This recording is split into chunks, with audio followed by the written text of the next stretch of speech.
ஒவ்வொரு பூக்களுமே சொல்கிறது.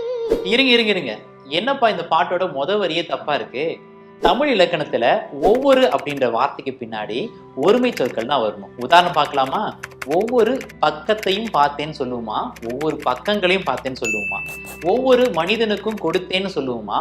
ஒவ்வொரு மனிதர்களுக்கும் கொடுத்தேன்னு சொல்லுவோமா? யோசிச்சு பாருங்க. அதனால இந்த பாட்டுல ஒவ்வொரு என்ற சொல்லுக்கு பின்னாடி ஒருமை சொல் தான் வரணும். ஒவ்வொரு பூக்களுமேன்னு சொல்லக்கூடாது, ஒவ்வொரு பூவுமேன்னு சொல்லலாம், அல்ல ஒவ்வொரு பூவிதழுமேன்னு சொல்லலாம். ஆனா மாத்தி சொல்லிட்டாங்க. அதுதான் இந்த பாட்டுல இருக்கிற தப்பு. ஒருவேளை இசை ஒழுங்குக்காக இதை செய்திருப்பாங்க. இந்த பாடல் மூலமா ஒவ்வொரு என்ற சொல்லுக்கு பின்னாடி ஒருமை சொல் தான் வரும் அப்படின்ற இலக்கணத்தை கத்துக்கலாம். இப்ப நீங்க சொல்லுங்க, ஒவ்வொரு மாணவனுக்கும் கொடுத்தேன், ஒவ்வொரு மாணவர்களுக்கும் கொடுத்தேன், இந்த 2 வாக்கியத்துல எது சரியானது அப்படின்றத கருத்துரை பெட்டியில போடுங்க.